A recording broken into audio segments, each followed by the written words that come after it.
రాష్ట్ర వ్యాప్తంగా ఎక్కడ చూసినా కూడా విష జ్వరాలతో అల్లాడిపోతున్న ప్రజలు ఉమ్మడి ఆదిలాబాద్ జిల్లాలో జ్వరంతో జనం మంచన పట్టారు.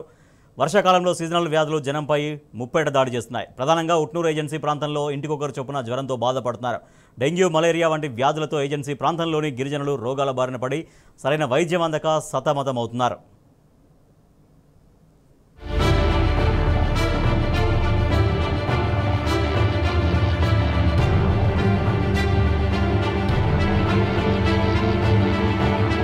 ఉమ్మడి ఆదిలాబాద్ జిల్లాలో విష జ్వరాలు విజృంభిస్తున్నాయి. ఎడతెరిపి లేకుండా కురుస్తున్న ముసురు వర్షాలతో దోమకాటు వ్యాధులు పెరిగిపోతున్నాయి. ప్రధానంగా డెంగ్యూ విష జ్వరాలు విజృంభించడంతో జ్వర బాధితుల సంఖ్య క్రమంగా పెరుగుతోంది. చలి జ్వరంతో వణికిపోతూ ఆసుపత్రుల పాలవుతున్నారు. ప్రస్తుతం ఎటు చూసినా ఆసుపత్రుల్లో జ్వర బాధితులే ఎక్కువగా కనిపిస్తున్నారు. జిల్లా వ్యాప్తంగా 2950 మంది జ్వర బాధితుల రక్త నమూనాలను సేకరించి పరీక్షలు నిర్వహించగా ఇందులో 300 డెంగ్యూ పాజిటివ్ కేసులు నమోదయ్యాయి. జూలై, ఆగస్టు నెలల్లోనే అత్యధికంగా డెంగ్యూ పాజిటివ్ కేసులు నమోదైనట్లు అధికారులు చెబుతున్నారు. అయితే అనధికారికంగా మరింత ఎక్కువగానే ఉంటుందన్న అభిప్రాయాలు వ్యక్తమవుతున్నాయి. 15 రోజులాయా పర్వేట్లో చూపెట్టినాము. జ్వరం వచ్చింది, పర్వేట్లో చూపెట్టి తక్కగాలే మళ్ళీ సర్కార్లో తెచ్చి 4 రోజులాయా అడ్మిట్ చేసి జ్వరం తక్కువ అయితే లేదు. పర్వేట్లో సర్కార్లో హాస్పిటల్లో అడ్మిట్ చేయమన్నా. రిమ్స్కు రాసి ఇచ్చిండు. ఈడ తక్కువ అవుతుంది.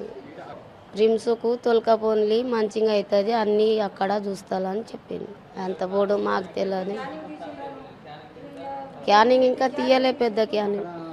జ్వరం అని చెప్పిండ్రు. ఇక్కడ పంపించిండ్రు డిడ్మిటు. ఇక్కడ అన్ని టెస్టులు అయిపోయినాక ఇక ఇలా పెద్ద క్యానింగ్ ఉన్నది, అందులో చెప్తామమ్మా అని చెప్పింది.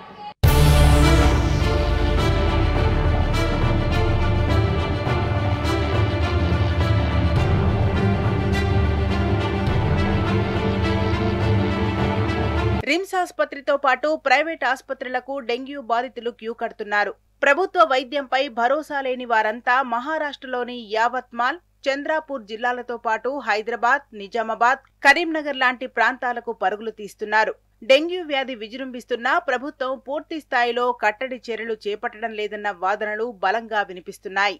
సాధారణంగా రిమ్స్ ఆసుపత్రికి ప్రతిరోజు 600 నుంచి 800 వరకు రోగులు అవుట్ పేషెంట్లుగా వచ్చి వెళ్తుంటారు.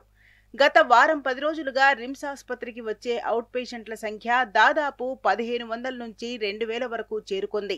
మరోవైపు జిల్లా, ఏరియా, మండల స్థాయి ఆసుపత్రులలో సైతం రోగుల సంఖ్య రెట్టింపైంది. ప్రభుత్వ ఆసుపత్రులతో పాటు ప్రైవేట్ ఆసుపత్రులు రోగులతో కిటకిటలాడుతున్నాయి.